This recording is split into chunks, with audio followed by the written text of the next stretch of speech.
We have Diane Abrams here with us today. Welcome, Diane. Welcome to From the Inside Out. It is you. really such an honor and a treat to have you with us today.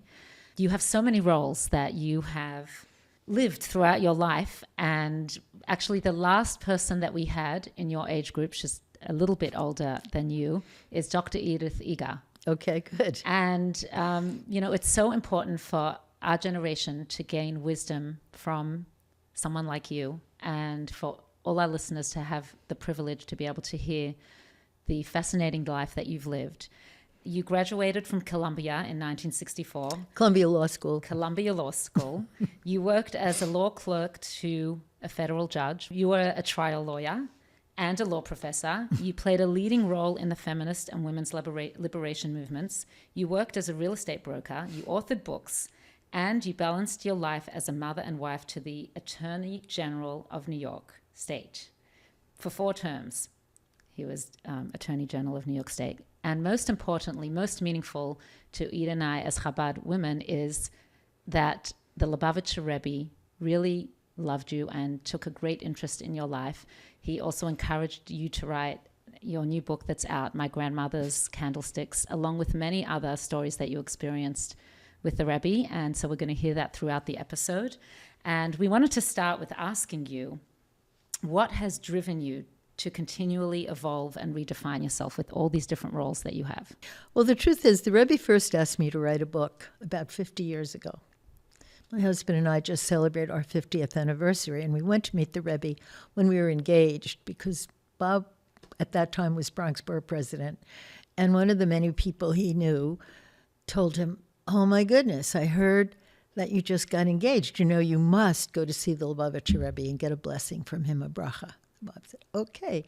So we made an appointment to go see the Rebbe at midnight, because he would work all day and see people at night.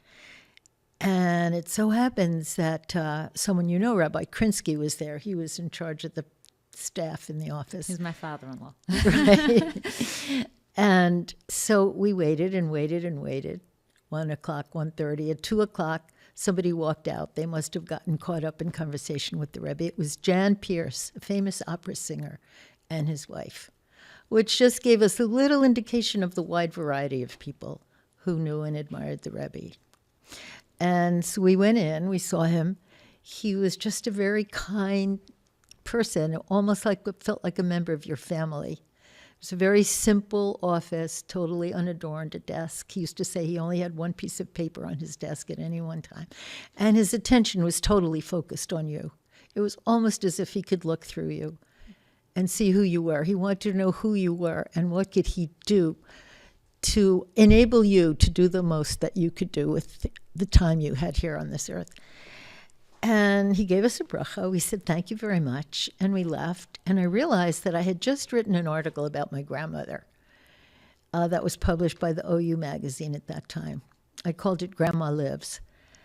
And I thought, oh, he's such a nice man. I think I'll send him a copy of the article. And I did. And then we developed a relationship with him, and, he was interested in what Bob was doing in politics. We went to a Fabrengen, we came, to Eastern Parkway, and a relationship developed. And as a matter of fact, along the lines that he would be talking to my husband, and then he'd turn to me and say, what's your opinion about this? We want to know your thoughts. These are the days of women's liberation. And I would smile, and then at one point he said to me, you should write more about your grandmother. So I thought he was being nice. I took it as he liked the article, thank you. And I didn't take it very seriously, which of course was a mistake. But, over the years I would attempt to possibly write something. And I began doing research actually on my Jewish heritage, on women's place in Judaism, on the history of Israel and so forth. But it never really amounted to a book. But I could jump ahead to 1991 when he said something else about the book. So at that time was the unfortunate incident of the Crown Heights riots. And Bob came at that time to Brooklyn, to see if there was any way he could help the community and calm things down. So he came in, and I thought the Rebbe and Bob were going to talk about that problem. But instead, he turned to me and he said, "Whatever happened to that book?" I said, I gulped, and I wanted to disappear at a hole in the ground. And then he said, "You're taking too long." Now, this was 1991. We had first met him in 74. We didn't forget things. And I said, "Well, I'm working on it." And that was that. And then I tried again, and I tried to write a book. And I knew I had written before. I had written another book. I'd written articles. And somehow I knew it just was not a book. So I had to put it aside and continue my other work that I was doing. But when Bob began to write his memoir during COVID, my daughter Rachel called and said, "You know what, Mom? Dad's writing his memoir. You promised the Rebbe you can write a book. You better do it now." So I sat down, and for 6 years, day and night, I worked on the book, and it finally came together. Wow. So there's this feeling that a lot of women have. They are looking to find their purpose and their mission in the world. And, we have these evolving roles as women, as you had.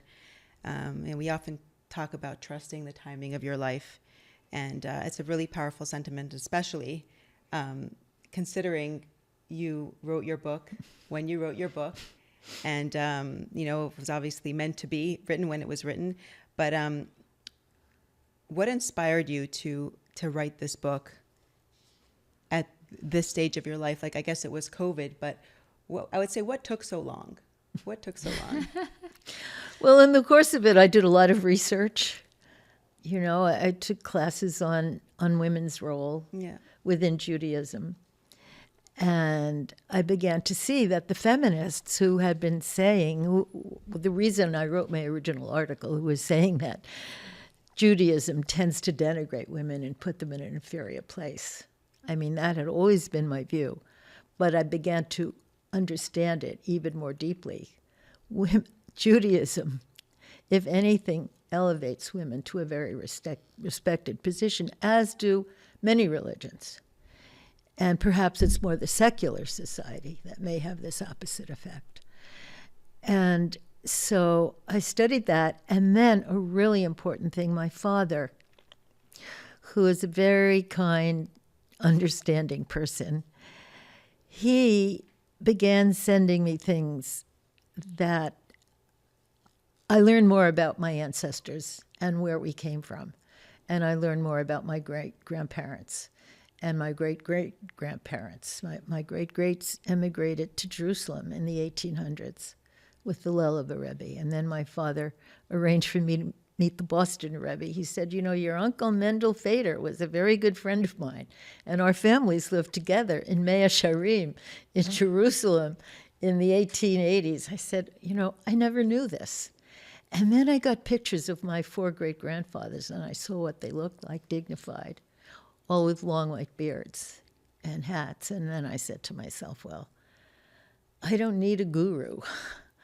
I have my own ancestors who had their own traditions, and, instead of celebrating the solstices, where some people take peyote and so forth, the American Indians, I understand it, that's one of their traditions. But some of these Americans who adopt these things, we have 2 solstice holidays, Sukkot and Shavuot. I should celebrate. We should all celebrate, in a very meaningful way, our own holidays and find out their meanings. And of course, in particular, is the Sabbath, the Shabbat. And I read books about that. And that was my grandmother who left me her candlesticks. And she was worried about me because although I'd had a strong Jewish education as a young person, when I went away to school, I was under different influences. And, all the professors, there wasn't anybody who wasn't an atheist, you know what I mean? And so you begin to question. And my father sent me a letter that his father, William Schulder, had written to his children. My grandfather, William Schulder, went to the hospital for a serious operation, and he asked a nurse, give me a piece of paper and a pencil. And he wrote this letter to his children, which ultimately has been published in a book called Ethical Wills and How to Prepare Them. But it's a very meaningful document. And the first, number one, was observe the Sabbath. And then, and also follow Jewish rituals and so forth. And then secondly was take care of your mother. She is your best friend in the world. So it's, Zachor Yom HaShabbat Kaved Atabicha V'Yatimecha. And then I'm thinking, and then he went on to say, never consider yourself greater than the next person. Be kind to everyone. Be honest in your business dealings and all of the ethical requirements.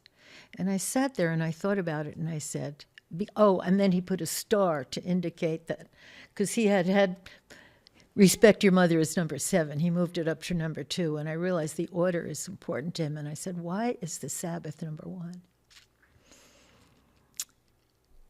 And I began to realize, the genius of it. And actually in the 10th commandment, the Sabbath comes right before, to honor your parents, and then come the other things on the other side.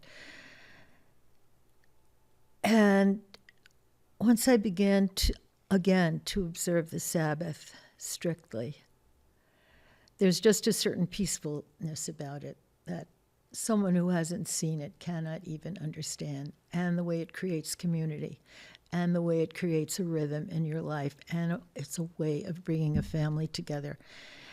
And you begin to see that the rituals are not just, accidental things, but there's a deep meaning to all of them. So that, right, my grandmother, when she gave me her candlesticks, that's what it symbolized. It's interesting because, we see many women, Jewish and not, who have, overcome barriers, and many women who were held back by these societal barriers. And I just wonder what your perception is on whether the challenges in how women viewed themselves stemmed maybe more from this internalized mindset that limit their own perception or limits a woman's own perception of what's possible. Well, it's true. Look, everybody is affected by the society that they live in, and you can't help but become aware of things like that. I remember when I applied to law school, and there weren't very many people in law school, because when I entered Columbia Law School in 1961, I think it was a class of maybe about 9 women with 200 some odd men or something like that. I think that was the beginning of my feminist consciousness. But my mother first said to me, well, why don't you apply to, education school and become a teacher like the other girls? But I was lucky because my father encouraged me. He actually had a law degree. Yeah, you wrote that in your book, and I was wondering why you even alluded to that your mother was nervous that maybe you wouldn't get married if you went to law school. Well, not only that, she said, well, okay, when I got accepted, she said, well, you have to promise me one thing. Do not make law review. And I'm thinking, what does she mean by that? First of all, she didn't have to worry because I did okay, but I was not at the top of the class. And, I'd majored in French literature in college, and I did very well. But law school, I did my work, but I was not asked to join the law review.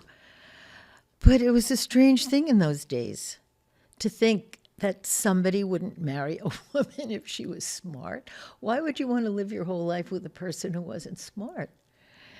So those things, I think, have changed. So I think we've made some progress along those grounds. But it has been true that ever since the beginning of recorded history, men have been the dominant sex. They've written more of the books. They've been, rulers of countries. They've been creators of successful businesses and so on and so forth. And it's really only recently that women have begun, in the social milieu of coming forward. And I guess I was lucky to have known people like Gloria Steinem and Florence Kennedy and others that I worked with in the what they called second wave feminism.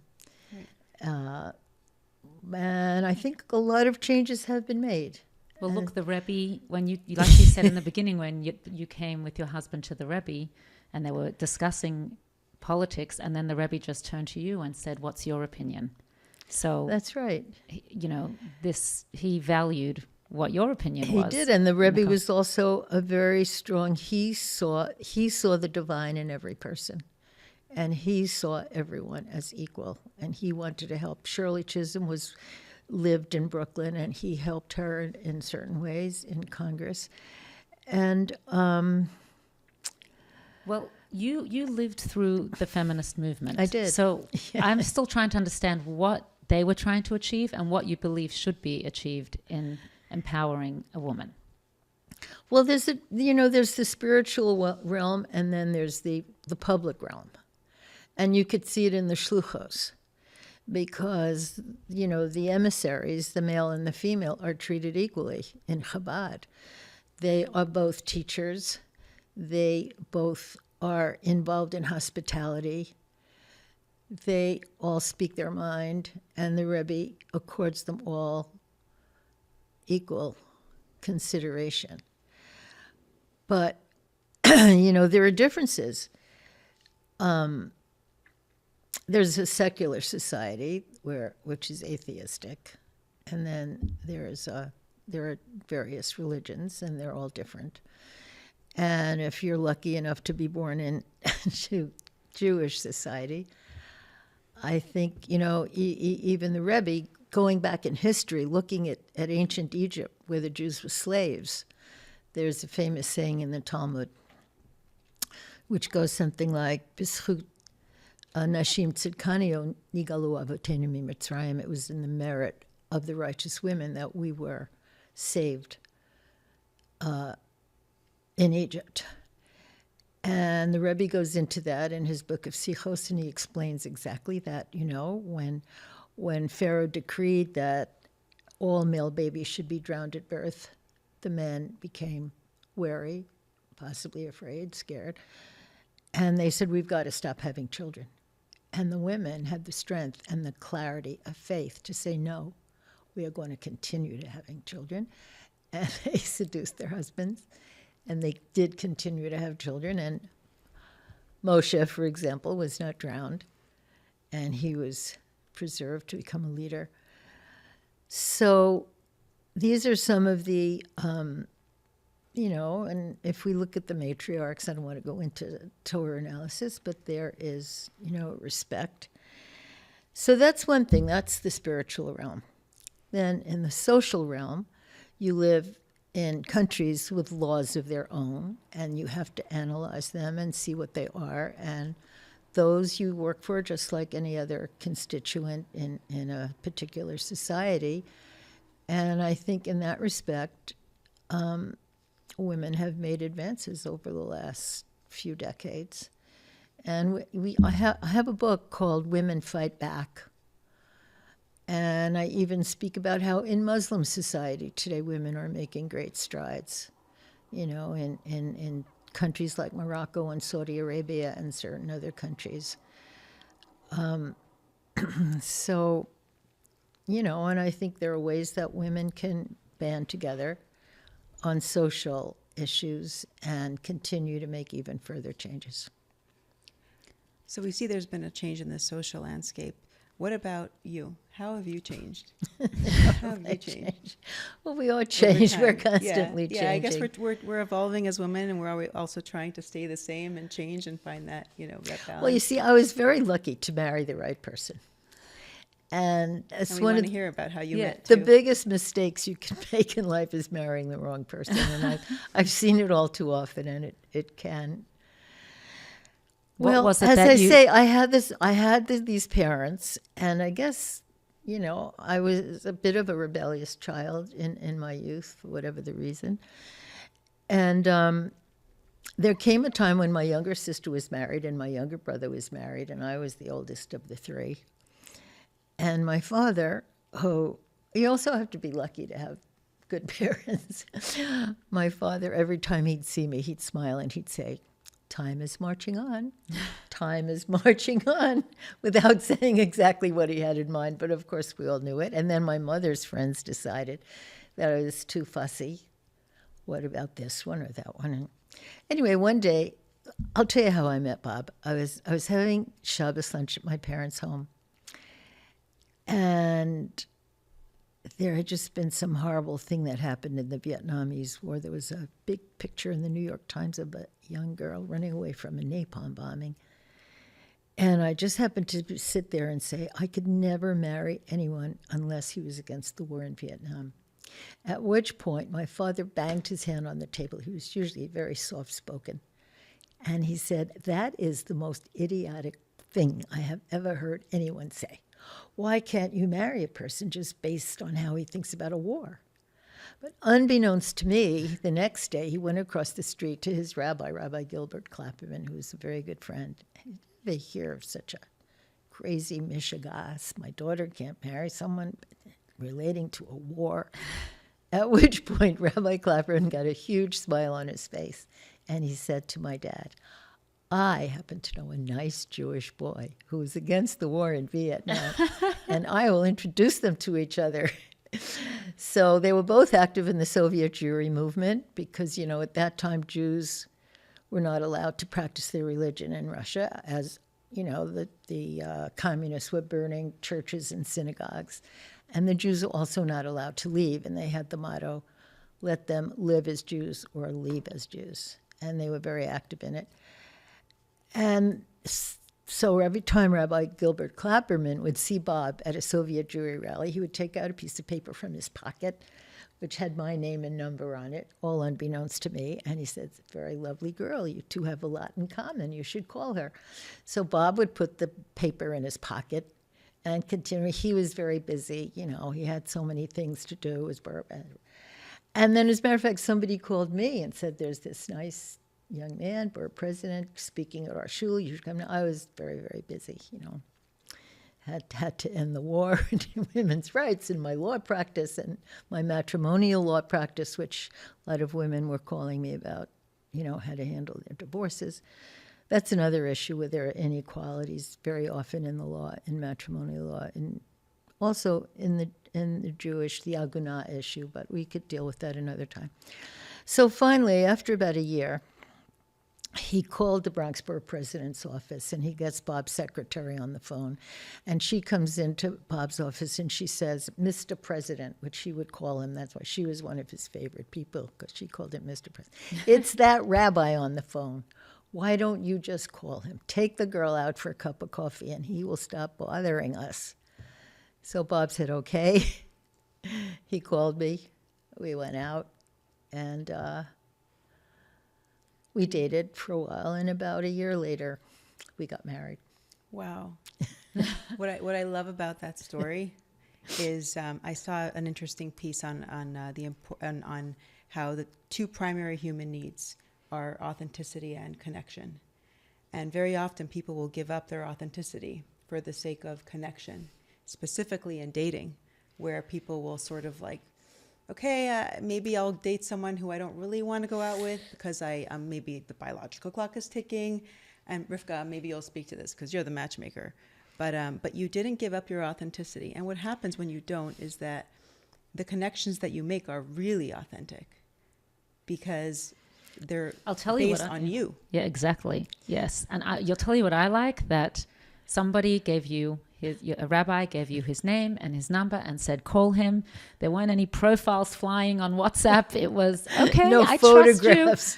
Trust you. I'll go meet him. And I like how the initial No, I didn't. He called me. Oh, he called you. Okay. But yeah, no, the rabbi spoke with him. Right, but you weren't analyzing a and picture luckily, or a profile. I did not know that my number was being given out. That's another thing. If you ever try to fix somebody up, don't tell them tell in them? advance because it could take a long time. Right, you didn't know. That's right. You didn't know for a while. I that did he not had know the until he number. called. Yeah. And then he said, so I said, oh, well, Rabbi Klapperman, I know him. Yeah, I I like always him. think it's better to go to the man first, and then let him come straight to the woman in the right time. Yeah. And then my mother's friends had all gotten together and they decided that I was quote unquote too fussy. I don't know, I may have said that before. Yeah, you did. So there was pressure. And sometimes I'd go to like a bar mitzvah at my cousin's house, so they'd have, the married couples and the unmarried. And then at a certain point at my I was, let's say 30, I'd be at the table with the unmarrieds. They were largely in the 7th and 8th grade, bless myself. It was a little embarrassing. Right. Which I think some of that has changed today. But is it because you were busy studying and practice? Oh no, did you get married in your 30s because you were studying Well, law? she hadn't found the right person. Yeah. She No, but she was also busy. Well, it was the right, I had seen different lifestyles at that point. And I knew certain lifestyles I could live with. Right. And certain I would not be happy with. Right. And I don't know. I wanted someone I could talk to and, laugh with. And I think studies have shown that those marriages do last and are more successful. They've certainly done studies. Is that you felt comfortable with him? You felt like you could communicate? Yeah, and you felt like exactly. You could be yourself? And also when you have a shared set of values, of things you believe in. So, yeah, in that sense, you have a much stronger marriage. I like the authenticity piece. I think that it's important to trust the timing of your life. So even if you're in your 30s and not yet married and you're looking for the right person, to trust the process of that. Don't change who you are. That's probably why a lot of marriages end in divorce, because people are changing who they are to fit someone else's mold, and then they realize that's not who I am. It doesn't work. So right.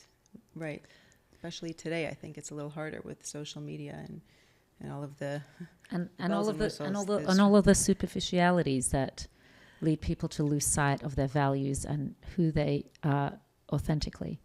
Yeah. But I wanted to ask you, once we're talking about, well, you shared with us how you met your husband, Bob.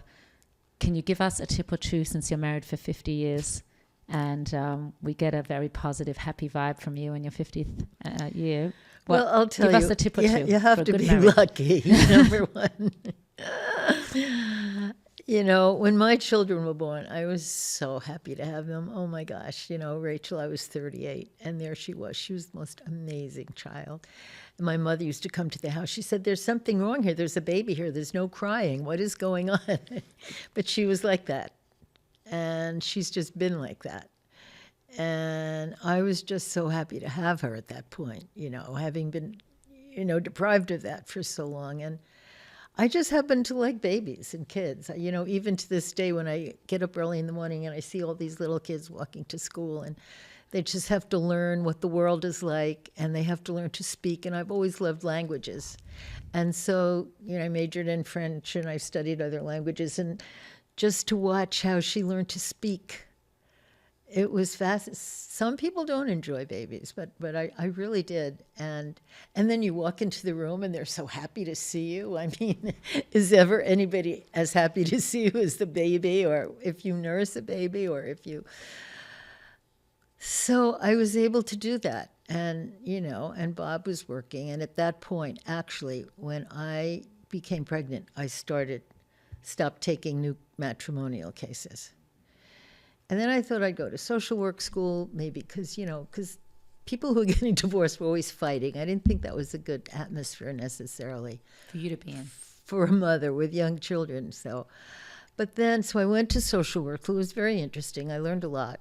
And I went to the Ackerman Institute for Family Therapy. It was really fascinating. And actually I met one of my teachers, became a very good friend of mine, Ann Carlitz. But then my first family therapy case was in a poor neighborhood, and the daughter had just tried to commit suicide, and I said, I can't. And then luckily my friend Flo Kennedy, who had a television show, she had me come to listen to her, and one day she said, why don't you interview Herman Badillo, see how it goes? And it went well. And I said, oh, wow, this is fun. It's like what you guys are doing. It is fun. Yeah. And then Flo said, you know what, you should have your own show, the Diane Abrams show. So we would go down to the studio, in Lower Manhattan and tape our shows. And I guess I did, I don't know, maybe 30 some odd. And it was really, really interesting. And your husband was always, I'm saying about the marriage tip wise, I guess he was always supportive of what you were doing. Well, yeah. Well, he was so busy. He didn't have time to worry about it.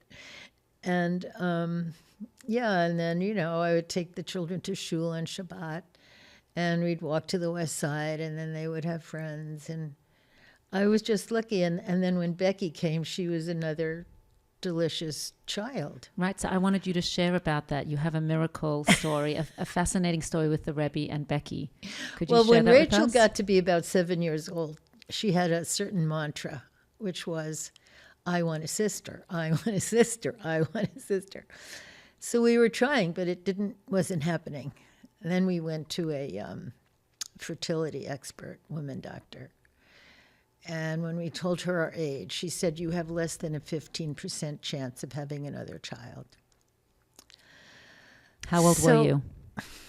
At that point, I was in my 40s, I think. So at that point, Bob and I went out to breakfast, and we both decided we would not be deterred just because one person had said that. We were going to keep trying. So we kept trying. So we decided to go to another doctor, and he gave more of a glimmer of hope. I don't know, I took some kind of a pill. I don't remember what it was. But, we never went the in vitro route or anything like that.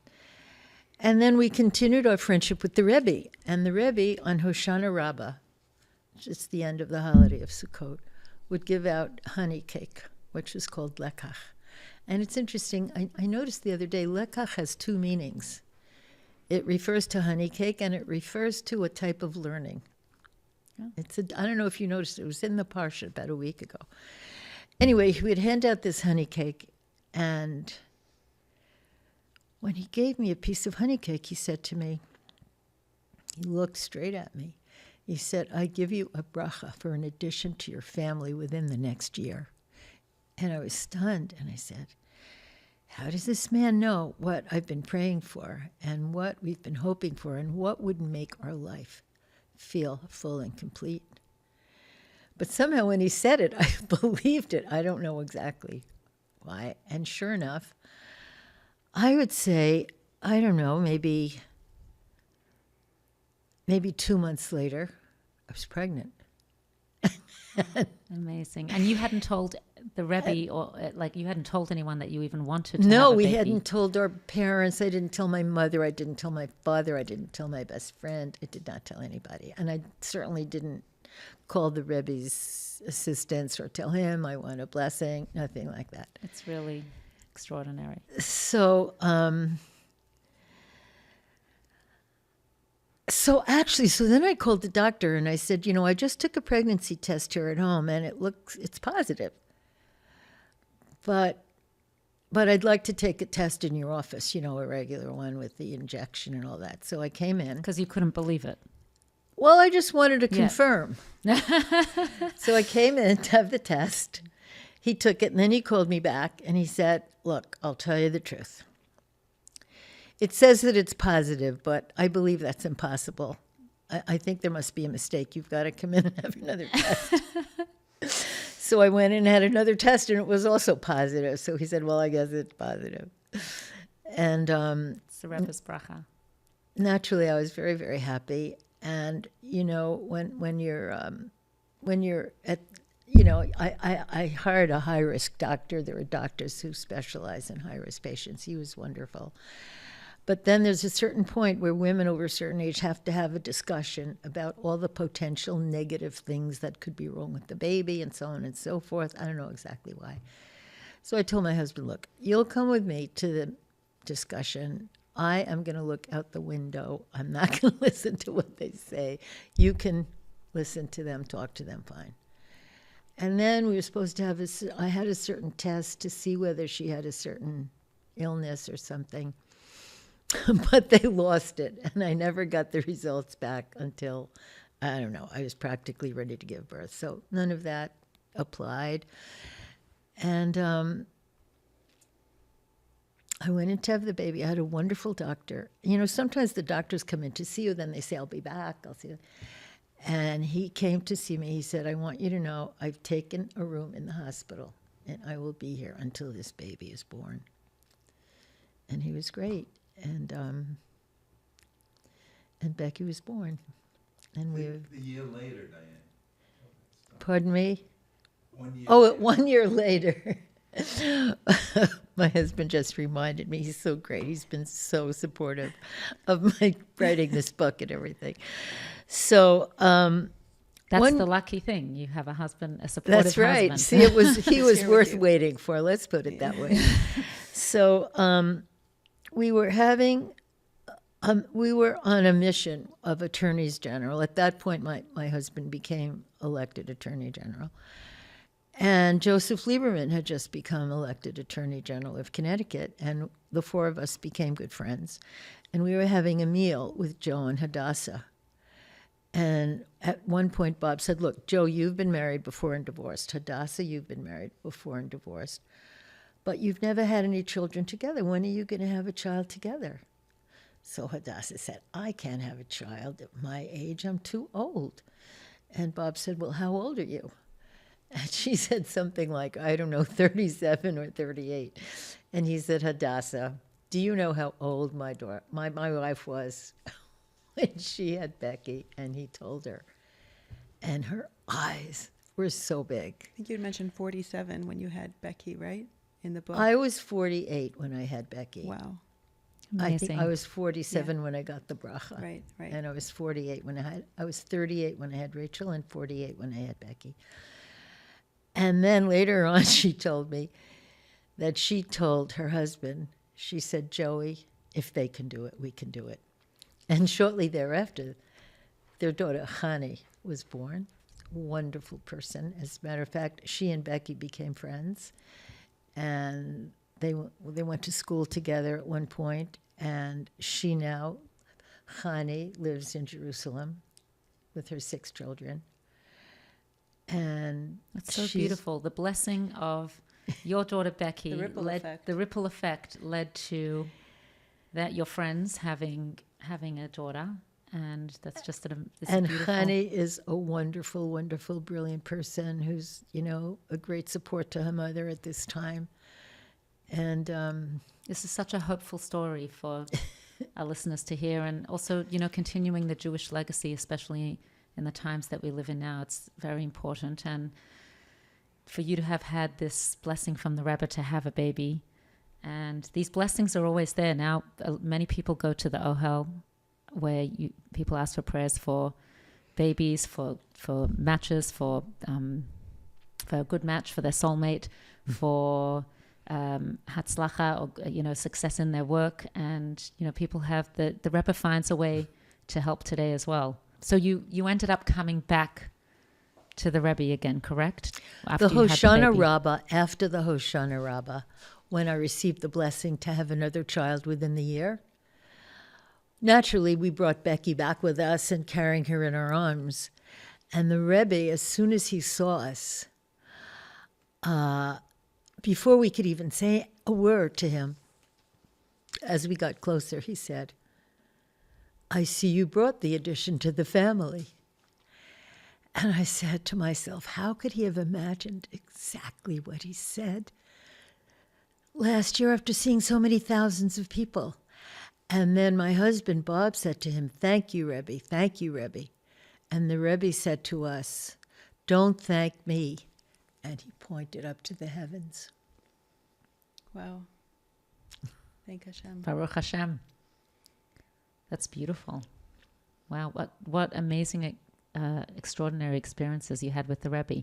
And I understand one of the times that you came to the Farbrengen, because I called my father-in-law last night, and he was so excited that I was interviewing you, and he said the Rebbe really loved Diane and her husband Bob. One of the times that you came to the Farbrengen, he checked with your husband to make sure that you were there. Well, there's a photograph of my husband pointing up to the women's gallery. And as I've often said, I don't feel like a second-class citizen. I'm very happy sitting there. I'm happy to sit there when I go to shul now, because when I go to the Metropolitan Opera House, the most expensive seats are the box seats up in the gallery. So, and I face the Ark, and it's fine. Who doesn't want a gallery seat? So you had a comfortable seat upstairs in 770. I was very comfortable there. I could see everything that was going on. Yeah, but it's very special that the Rebbe wanted to check in and make sure you were there. And then he said, that makes me very happy. Well, Rabbi Krinsky was someone who was very, very close to us, and somehow he always appeared at key moments. He was standing next at the chuppah when our children were married. He was at the home the day I went into labor. It just so happened, and Bob and I were no longer there. Rachel picked up a telephone. Who is it? Rabbi Krinsky calling. The Rebbe wants to know how your mother is feeling. And she said, well, by coincidence, they just left for the hospital. She went into labor. He called the day you were going into labor. Yes. Wow. Yeah, when I had just left for the hospital. And another amazing incident, we were in Yerushalayim for the dedication of a Torah to my parents after my father died. And we were on the way, you know how you march under a chuppah with the Torah and so forth. And all of a sudden, who do we see there? Rabbi Krinsky. He said, what are you doing here? We're dedicating a Torah. He said, okay, I'll come along with you. We had no idea who was going to be there. And he didn't know we were going to be there either. So he's just always been there and very supportive at every important moment. And we're so grateful to know somebody of his, spirituality and compassion and gratefulness in life. They've also done studies also that people who have the feeling of gratefulness for what they have actually live longer lives. This has been proven scientifically.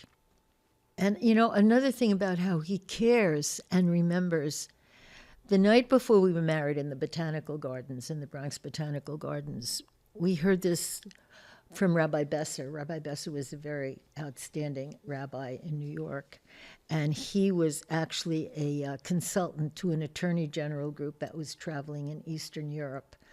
And he took us aside one day. They were helping to repair cemeteries and graveyards that had been, desecrated during the Holocaust. He said, I want to tell you guys a story. He said to me and Bob, he said, the night before your wedding in the Botanical Gardens on a Saturday night, I had a call from the Rebbe. The Rebbe says, I have a kitchen for you to kosher tomorrow. He said, tomorrow? Tomorrow's Sunday. I'm busy. Can it be Monday or Tuesday? The Rebbe said, no, the wedding is tomorrow, and you must kosher the kitchen. And Rabbi Besser, who is an unbelievable scholar and a Torah and a Talmudist, he went to kosher our kitchen the next morning. Wow. And this is the way the Rebbe took care of things. I mean, if he was going to have your kid, usually you think it's some young person, a student, they come in, they scrub the countertops, they scrub the kitchen, they do all these, menial things to make sure that you have a proper kosher kitchen. And he called upon this biblical scholar the night before. I mean, that's just such unbelievable. And, we were just one of thousands of people. We were not unique. So it is just amazing. And we hadn't even heard the story until years later when we happened to be traveling with Rabbi Besser. And where is your daughter Becky now? Becky. This miracle Becky. Becky's in Yerushalayim. Rachel moved there about 25 years ago, and she and her husband founded Shir Chadash.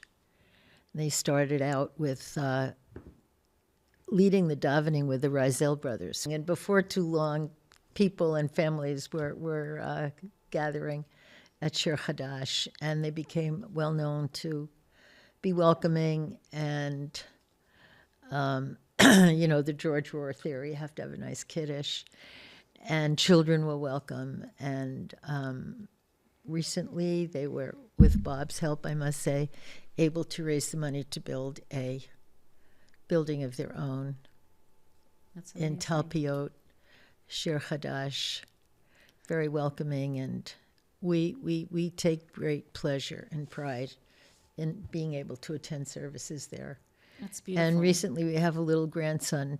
He's called Binyamin Yaakov for Bob's dad and my dad. Oh, that's so nice. Mazel And tov. he would often lead Adon Olam. And I have this picture of Bob standing up right next to him with this huge smile on his face. So we have some Baruch Hashem, happy memories. That's beautiful. And speaking of Israel, which is where your daughter lives, in your book, I was reading that you've experienced life in Israel just after the victory of 1967. You went to visit Israel after that. Yes. After the Six-Day War.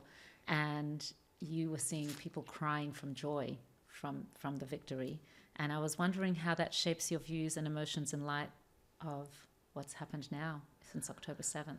Well, a very important thing I did then, I was traveling with my brother Howard, because when the 67 war broke out, I came home to be with my family from, the city, and they were in Long Island. And the one thing, then my brother was sitting on the stoop with a radio next to his ear. He was following everything that was happening. And he kept saying, I want to go to Israel. I want to go to fight. I want to go to Israel. And he would sleep with a radio at his ear at night. And fortunately, that was a very short war.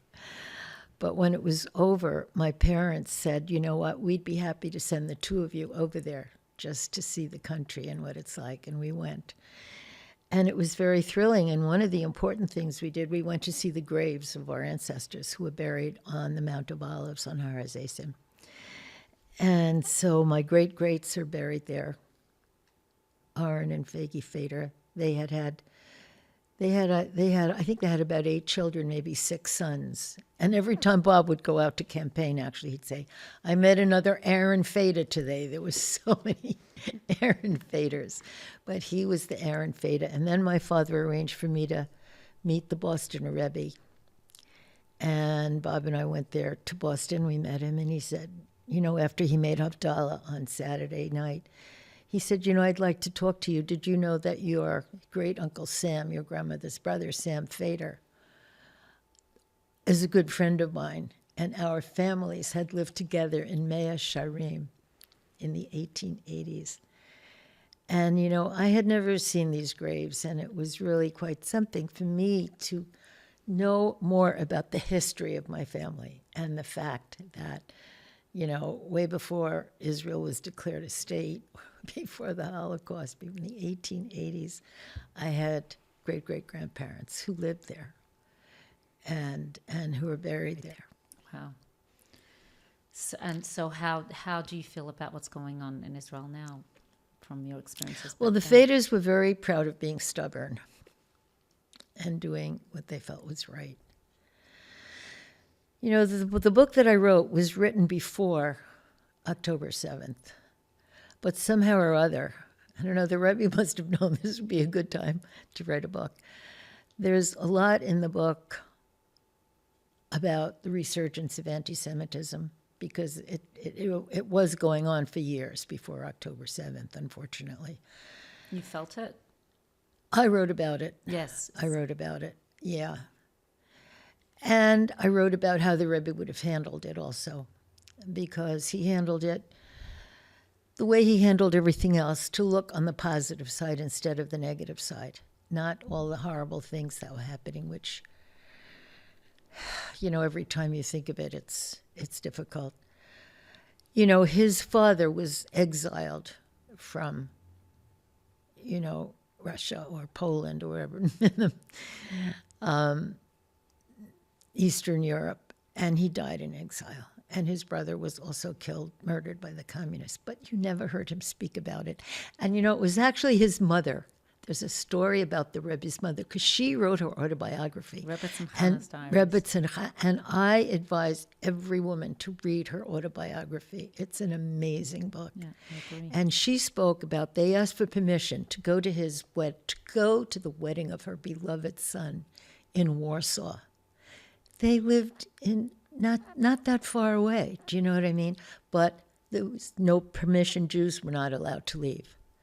So what did she do? She never spoke about the denial. She arranged a wedding party in her home at the same time that the wedding was taking place. And she invited the entire community. And they sang and they danced and they tried not to cry, but they celebrated her. And that is in her autobiography, just part of it, which I recommend very heartily. She also taught. She was fluent in many languages. And there is one person who became very active ultimately in Israel who said it was because of what he learned from her that he was able to succeed and to have a good life. So, yeah, there's a lot in that book. And I'm surprised that more people haven't read it. Well, maybe now more people will Yeah. read it. We'll include a link. They're actually, well, in the they're making a podcast new now. edition of it. There's going to be a new edition. It's very relevant to Yeah. us today. Well, it's kind of what your book is about, multi-generations and us learning from the people before us. I mean, history repeats itself in different ways, and how we can be positive and resilient, how they were during And those you times, see, how we can do that today. I was lucky also with my father, because although he knew, he was briefed in all of Yiddishkeit, he did it in a very kind and loving way. And he had a sign on his desk in the Empire State Building where his business was located. He was in business with my mother's father. And it said, "If there is an act of kindness that I can do now, let me do it now, because I shall not pass this way again." It was from, it was not from a Jewish source. And he did live his way that way. He very often did acts of kindness for people who never even knew about it. And I am just learning now, researching this book, things that he did for me that I never knew that he did, but he did it in a kind and subtle way. And I think he got this trait from his mother, my grandmother, because she was that way too. She told us that, like my father told us, if she knew after she was living alone after her husband died, if she knew a certain grandchild or child was coming to visit, she'd put their photograph up front. Or when I came to visit her when she was bedridden with a final illness, she never spoke about her symptoms. She'd say, "Are you wearing a warm enough coat? Do you have a sweater? What are you reading? Are you dating?" And that was when she said, "Are you dating?" I said, "Well, I've dated a few people." So she said, "Well, it's not the few, it's the one." Yeah. And then she said, "Go over to my drawer, and there's a box there. Bring me that box." So I brought her the box, and in it was a garnet ring. And she said, "I want you to have this ring." And I could see that from that, she meant she wanted to bring me good luck, that I should have somebody else give me a ring one day. That's so And then special. after her death, her oldest daughter, my Aunt Frida, because she had 4 sons and 2 daughters, said, "My mother wants you to have have her candlesticks." And I said, "But she had 2 daughters." I thought to myself, I don't know if I said it. Usually candlesticks are passed down to the daughters, and she had many granddaughters. So I asked my aunt, I said, "Well, why does she want me to have the candlestick?" She said, "She was very worried about you. She was afraid you would never get married." So, you know what I mean? She just had a gracious way of doing things for a person without saying, "How come you're not married?" Or, what about this one and that one, and why aren't they good enough for you? No, she did it in a kind and gentle and loving manner these are the traits that the Rebbe and people brought over with them. They were a very special generation. And we have a lot to learn from them. Despite the new freedoms that women have today, I think there's still a lot of women out there who don't recognize and appreciate their value and their worth. What would you say to women today who struggle with whether it's limiting beliefs, whatever limitations are holding them back. It seems you had some wisdom, even as a young woman. I would imagine today if someone, tells a girl, well, if you don't get married now, you'll probably never get married. I mean, it's not an easy thing to hear. You have to be able to hold your own and know yourself and feel like comfortable in your own skin. And I think that's something that a lot of women could use a little more confidence, inner confidence, and like a sense of value in themselves. So what message would you send to women today? Well, if you're speaking specifically about the, shadchanis, or the ability to meet, for some reason or other, it seems more difficult than any time before, and I don't know exactly why. I can give you a list of reasons. Yeah, why don't you tell us about it? I would general, I would like to know specifically on that subject. Why? Why is it difficult today? Yes. Well, even within your story that you shared, like I said, you trusted the person that shared with you, I have a great guy for you to date. Mm-hmm. And you took his word for it, and you gave it a chance, and you really were thinking about your core values, and is Bob in line with my views and how I see life, and do I feel comfortable and a connection and have good conversation? You weren't thinking about, like, you didn't share here now. That wasn't your top priority to share. Am I attracted to this person to the level where that I'm envisioning from movies that are shown today, from social media?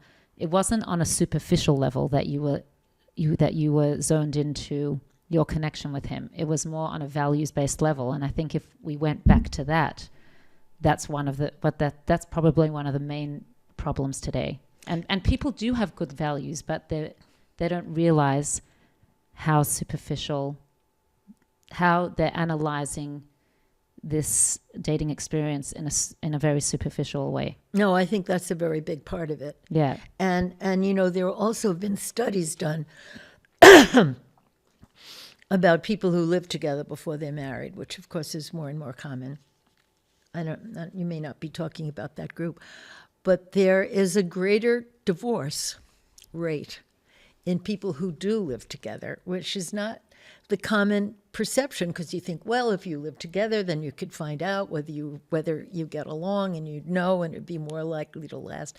But that is not what the statistics show. And that's interesting, and I think it's because of what you said, that the things that you analyze are your core values, and Right. that's what makes for a longer lasting, if they're synonymous.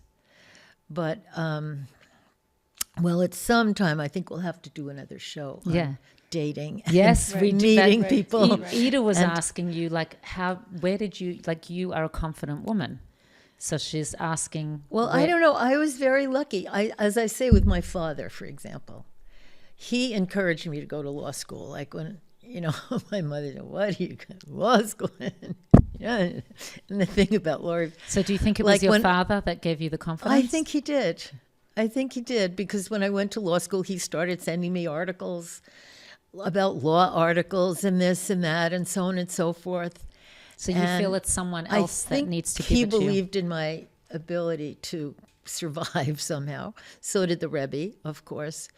If you're just lucky enough, but I don't know how you change that, to have people, or just if parents believe in their children, and if they can understand where their children are at and why, and in a gentle way encourage them in, like, for example, I just thought of something about my grandmother the other day. She once told me this story. She said, I was once accompanying a new bride, a kala, to the mikveh to celebrate, which you often do about a marriage, and one of my good friends came running over to me, and she said, oh, Mrs. Schulder, you're still coming to the mikveh, fantastic. And my grandmother, she said, I replied, halavai, I wish I was still coming, but today I'm just coming with a kala.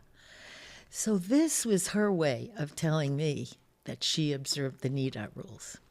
She didn't sit me down and say, this is very important, you must do this, this, this, this, A, B, C, and D, but in a very indirect, sensitive way, she told me that that was a mitzvah that she enjoyed, and she regretted the fact when she was no longer doing it. So there has to be a sensitivity toward children and how to encourage them in the right path and also the path that suits them. Right. Each child, there's what's that expression? In the way that they are. Yeah, chanoch lenar al pi darko. Exactly. Yeah. Chanoch yeah. lenar al pi darko. Yeah. People might not have enough encouragement from people who care about them so that they can believe in themselves and trust themselves. And I think, the question of what to do is maybe to find an encouraging person. Maybe try to invite new people into your life who bring out the best in you, who you feel authentic. That's the key, is like you feel authentic around that person. And it's not always equal, but if you can find work that you really love, Right. then you're blessed. Right. Because if you go into a field that you don't enjoy, then it probably won't be successful. Yeah. But if you find something where you have a talent and something you really, really enjoy doing, you'll be very good at it, and you'll be successful, and you'll be able to continue in it. Yeah. Rabbi Sachs actually had said in an interview that we did with him that, or maybe it wasn't even the interview, we follow up so much of Rabbi Sachs's work, but he said that God wants you to be at this intersection where what you want to do meets what needs to be done. Exactly. And we love that. It's Yeah, like, I love And that that to was be what the true. Rebbe saw in people. And as Rabbi Sachs said about the Rebbe, He believed in him more than he believe in well- others more than they believe in themselves. well, that some people, many people are great leaders, but the Rebbe was a person, not only he was a leader, but he made others become leaders. Yeah. Right. He saw the potential in people. Yeah. Yeah. And he made others into he wasn't a leaders. leader who created followers. He was a leader who created leaders. I was Yeah. trying to get that. Yes. Right. Yeah. And of course, unfortunately, these universities today, I don't know how I could send a child of mine. They're things that we believed in are being silenced. There's a very good book out called Anti-Semitism on the Campus. And it shows how people believe, let's say, many things that we believe are not hired. The faculty members who are hired have a certain point of view. It's not necessarily consonant with what we believe. Mm-hmm. And if students speak out against it, it could affect their grades. So they're up against problems that we've never encountered. Right. Even professors are afraid of losing tenure. I think Exactly. Diane Schulder was telling us in an episode. It's just, again, people are afraid to be authentic. And that's part of the problem. Yeah, and I was just thinking as you were sharing about that, you feel that people need someone that believes to believe in them. Perhaps that's why the feminist movement was what it was, because they weren't believed in themselves, and so they didn't believe in themselves. So they had to kind of push the agenda. Yeah, to create an environment where they feel comfortable and Right. where their beliefs were Right, but really, accepted. a woman does have so much value, but if someone actually believed in them at that time, they wouldn't have felt the need to be something that they were not really, you know what I'm saying? To push the agenda in a way where it was pushing past the limit of what, do you think it was pushing past the limit of what a woman really is?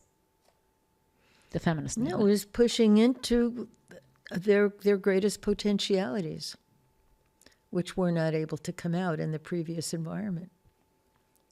Right. Did you ever have an aha moment or an epiphany Yes. that you can share with us? Well, somehow or another, I forget where it was that I first met Flo Kennedy. But I remember one day we went to a Miss America pageant in Atlantic City. It was one of the early sort of feminists, what do you call it? It wasn't a sit-in, events where there was the beauty parade that they were there to oppose. And, they said, women are not to be treated as,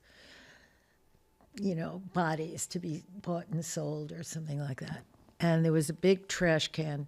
Say, throw in your, anti-women objects, and people would be throwing in high heel shoes and bras, perhaps, or things, and that's where the term bra burners came in. But just that you're not to see women as objects, and not primarily as physical objects, that there's more to us. There's thoughts and feelings, and we're human beings, and we're equal to male human beings. So anyway, Flo and I went to this in Atlantic City, and that's right. And then after that, I was called. I was called by someone who had been there, and she said, "We're having a big feminist meeting in my apartment," and we heard. She said, "I was arrested. I was arrested." That's right. She was arrested because she sprayed some kind of, I don't know, hair tonic or something on the ground, because they were saying if we have curly hair, they want us to have straight hair. If we have straight hair, they want to have curly hair. So they were protesting some of these products that were always focusing on women's appearances rather than their inner worth. So she said, "Could you represent me? I hear that you work in the criminal court." I said, "Well, I work in New York, and I don't have a New Jersey license. You have to get a New Jersey lawyer."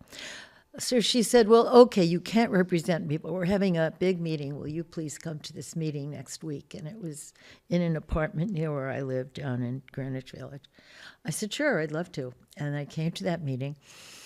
And there were a bunch of women law students from NYU Law School, and they said, "You know what? We want to establish a course on women's rights in our law school." And I said, "Oh my God, that's a brilliant idea.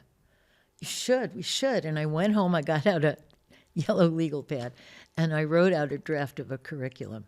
And I got back to the law students, and I said, "Well, here it is. Let's do it. I'd like to teach it." And so they spoke to the dean of the law school at that time and told him they wanted it, and they lobbied for it. But he was not up to doing it. So then I happened to meet somebody that I knew who taught at the University of Pennsylvania Law School, Professor Leo Levin, and I told him about the course. And he said, "Well, you know what? That's a great idea. We can teach it together. Let's do it." He was also a vice provost of the school, very highly respected. So we taught it 1 year. I would take the train to Philadelphia once a week. I think it was Tuesday. And we taught it, and it was very successful, and everybody liked it. And it so happened that the professor I taught it with was a very close friend of the dean at NYU Law School. And the dean heard how well it went, and he also kept hearing from these students who were insistent that they wanted to have it at NYU. And then the next year, I was invited to teach it at NYU. And as a matter of fact, when I was teaching it, Ruth Bader Ginsburg called me. Bob always likes it. This is his favorite story. And she asked me to send her my curriculum, because there weren't that many women lawyers in those days, and we all sort of knew each other. And I did. And then, of course, she taught it the next year, and she eventually taught it at Columbia. And she became a Supreme Court justice and a very, very, very well-known figure. I don't put myself in her class, but I just happened to be very lucky to be there the first time it was taught, and I'm very happy for that. And as a matter of fact, it reminded me of another course. If I could go back in history, when I was an elementary school student at the Hebrew Institute of Long Island, one of the first schools that taught Torah to both girls and boys. And we learned secular studies with boys and girls together in the morning. In the afternoon, we had separated for Limudei Kodesh. And so when we got to 6th grade, they said, "Well, you're going to be separated now. The boys will learn Mishnah, and the girls will learn Halacha, law." So we girls got together, and we said, "If the boys are learning Mishnah, why can't we learn Mishnah too?" So we wrote a letter to the principal, Rabbi Harold Lyman, and he said, "We want to learn Mishnah also." So this ruling came down to us a few weeks later. "Okay, you want to learn Mishnah? You can learn it. And then when I was researching this book, which I never knew about, apparently our question eventually went up to Rav Soloveitchik, who issued a ruling that not only can girls learn Torah and Mishnah, they are obliged to learn it. And, the Rebbe came down with a similar ruling at some point. He said not only can they learn it, I think it was he, but it is that urgent national necessity that they learn it. And the Rebbe said the same thing. So these are, from the Hasidic community, from the modern Orthodox community, and it's just there. So I didn't realize that I played a role in the law school and in the elementary school. So, to me, I guess, I don't know, somehow books were always very important. Right.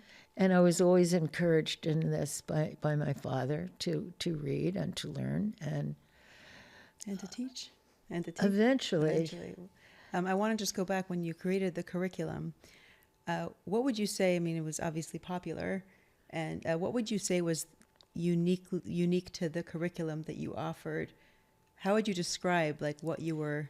Well, we talked trying to about convey? employment law that discriminated against women. We talked about matrimonial law. We talked about all different aspects of law where, under British law that was accepted here in the United States when the United States was formed, all of a woman's property became owned by her husband. She could not sign a contract. He could sign a contract. Those kinds of things. So people were ready for that at this point, and they heard it, and it became accepted, and things started changing. In many parts of the world, these old laws are still, existent, but I think they're beginning to change slowly. And what are some misconceptions that exist or that you've seen about feminism? Well, that they're man haters, they hate men, they, I don't know, which have you seen? You've seen them as much as I have. Well, we thought because you lived in that time. Well, you still see it today, Yeah. don't you? Yeah. So you're living in it also. It's, it's like anti-Semitism. They say it's the oldest hatred. And in some ways, there are similarities. Right. There are just biases and prejudice against human beings who maybe don't look like you. Or, it's the same with racism. And you're considered inferior beings or not as capable or not as worthy. Right. And then again, Hasidism believes that there's the divine in every person. And every person is received their soul from God. And the soul is pure. And no, any one kind of human being is inherently superior, and it all depends on your good works and your work and how you live your life and what you contribute. Well, what are you most proud of from all of your achievements? You have many. What stands out? I'll tell you what I love the most is my family. And I feel very lucky. I just feel very fortunate.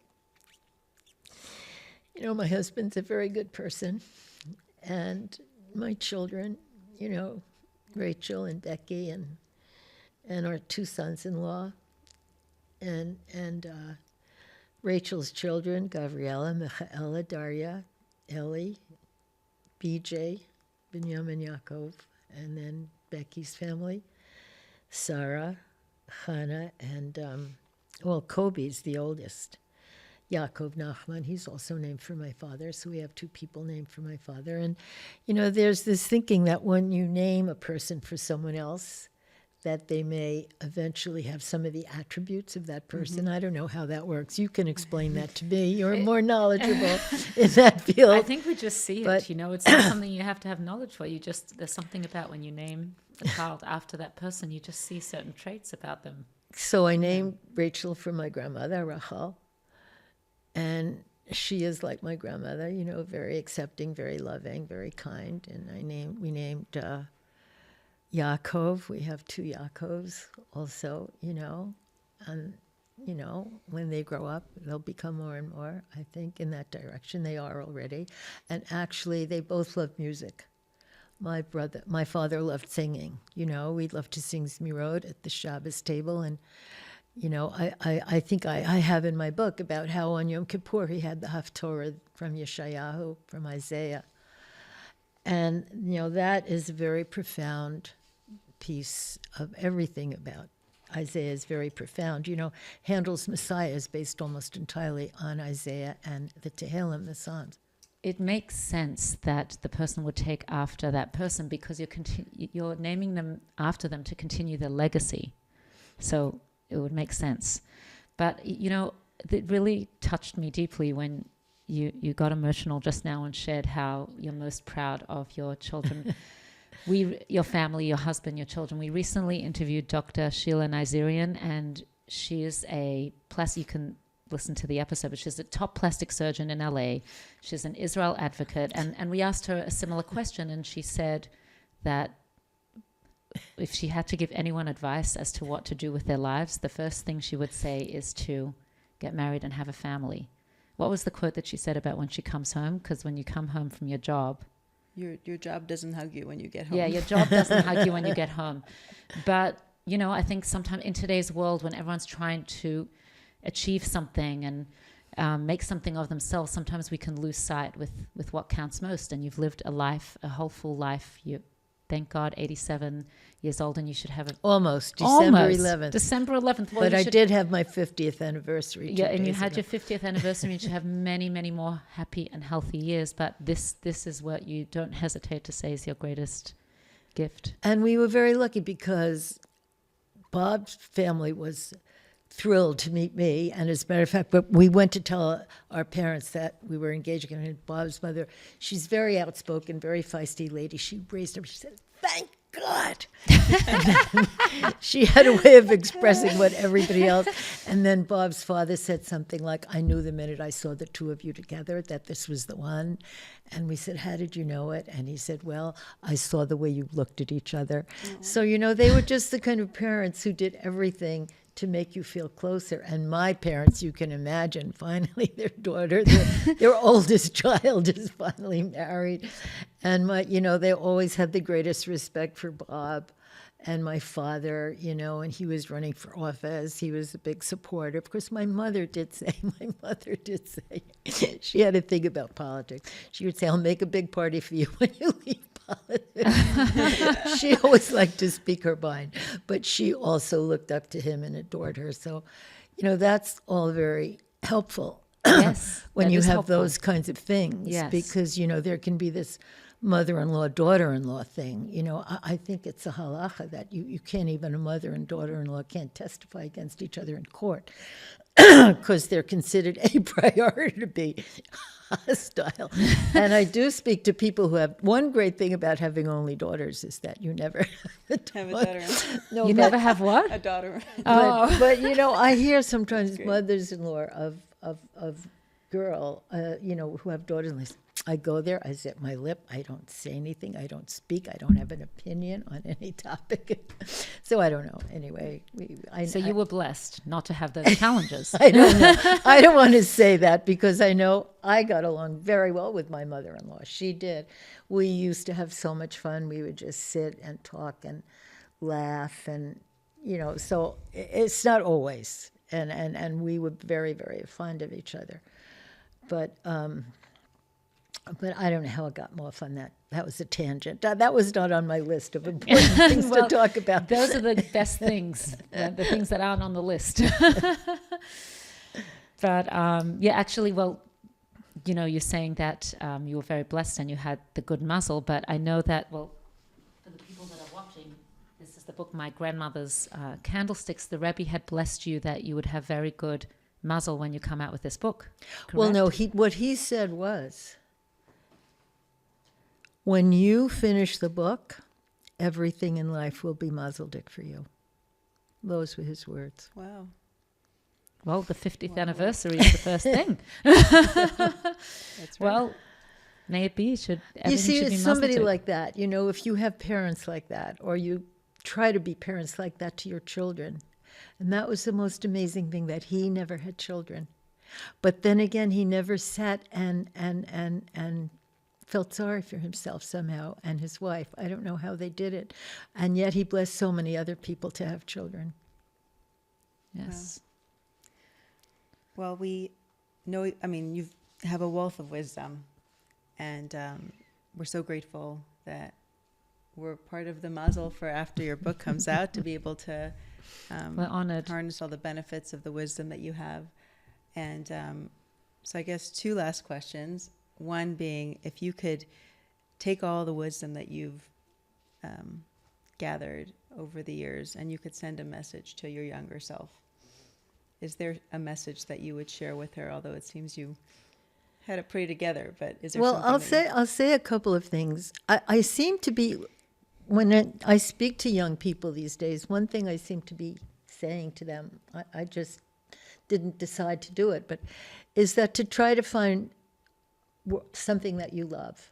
And if you find work that you love, you will be good at it and you will be happy with it. It won't even necessarily appear like work, and you'll want to do it more.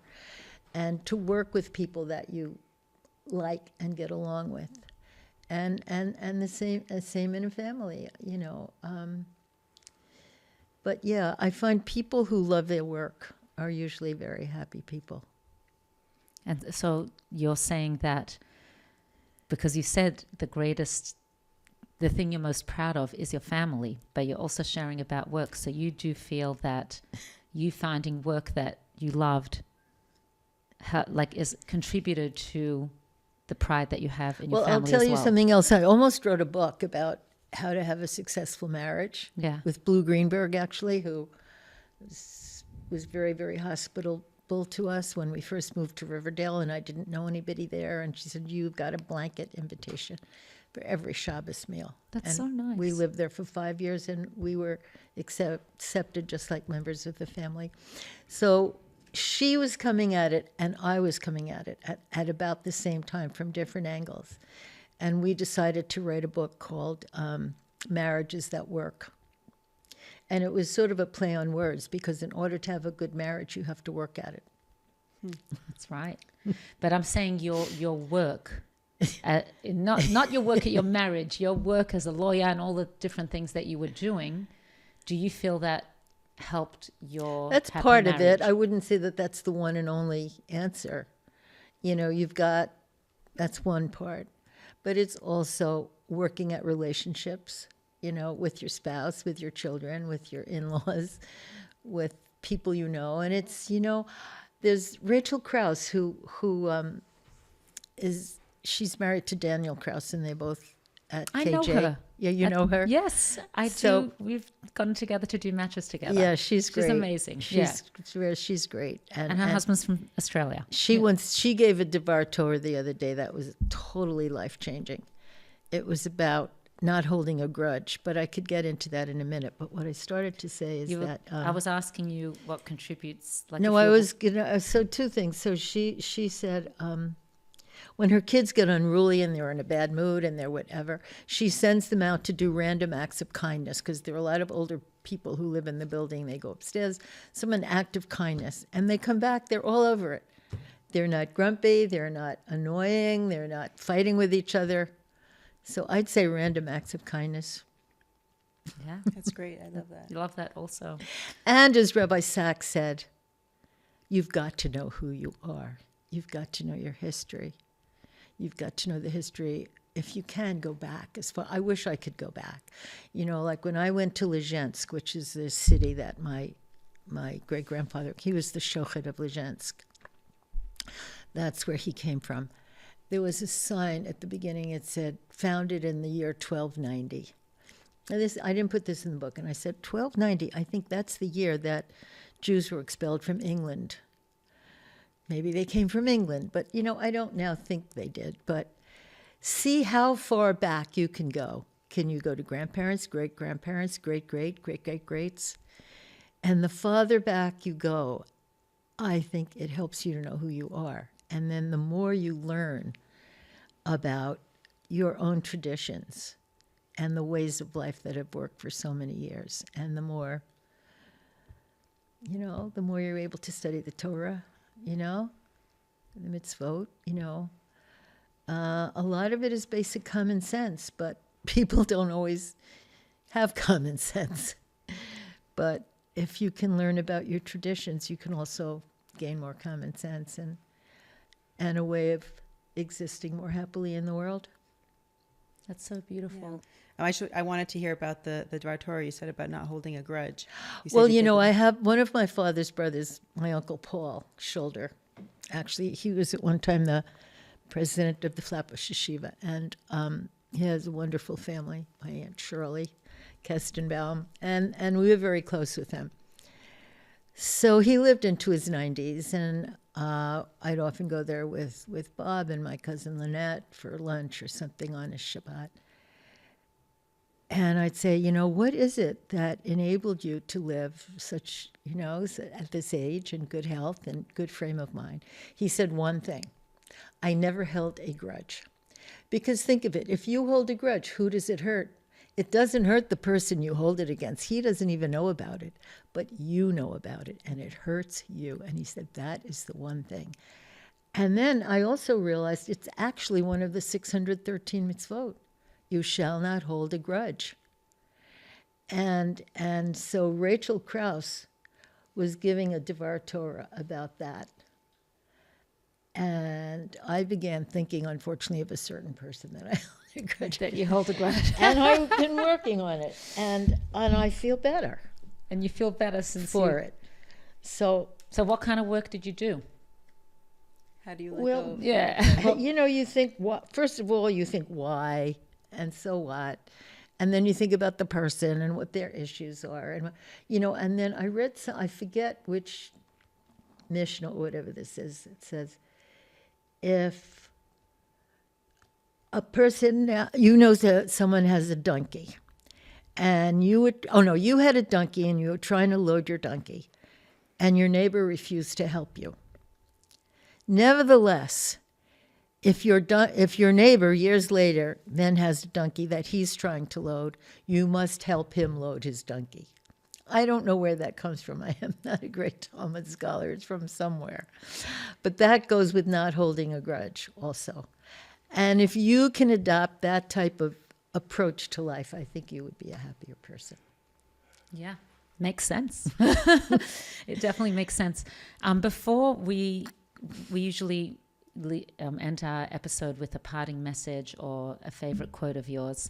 I wanted to just talk for a moment about the candlesticks, because you had shared before we came in here something special about lighting Shabbat candles. Well, I don't know. Like, I remember when Rachel and I would sit and we'd light candles together. And actually, it was the Rebbe who came up with something new.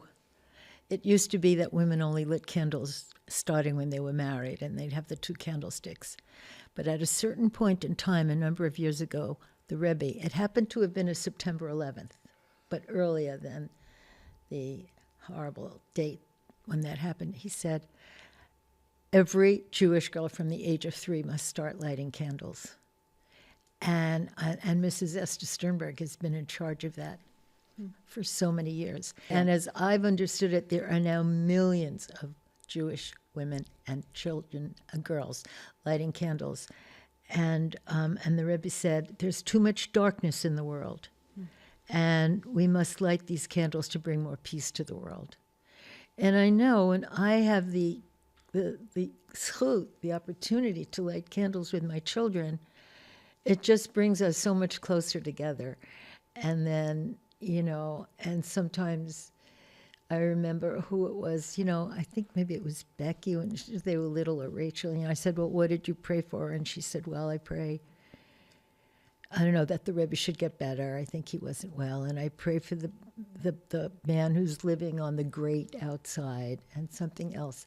And you see these rituals that some people could say are just, you know, meaningless. They can create such deep emotions in people. You know, like when you fast on Yom Kippur, as it says in Yeshayahu, it's not to prove that you're a great person or a tzaddik. It's to teach you how people who are poor and don't have money for food, how they feel, and to encourage feelings of compassion in you for other people. Wow. It's beautiful. We'll be thinking about that when we light the Shabbat candles on Friday night. It's my favorite. It's my favorite time. And Lighting the now Shabbat I candles. feel so fortunate. Now my children are not living at home. But as I say in my book, I know each of them are lighting candles in their own home. And I say, this is Yiddish anachas. That phrase is untranslatable. Yeah. Well, that light should spread to all our listeners and all women around the world, lighting Shabbat candles and spreading the goodness and kindness and the deep emotions that it brings, and getting in touch with the essence and connecting with Hashem and spreading that light out there.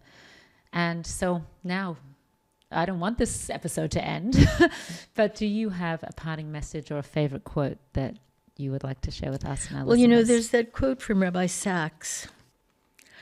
As Rabbi Jonathan Sachs in Judaism's Life-Changing Ideas has said, know your story, because a story told across the generations is a gift.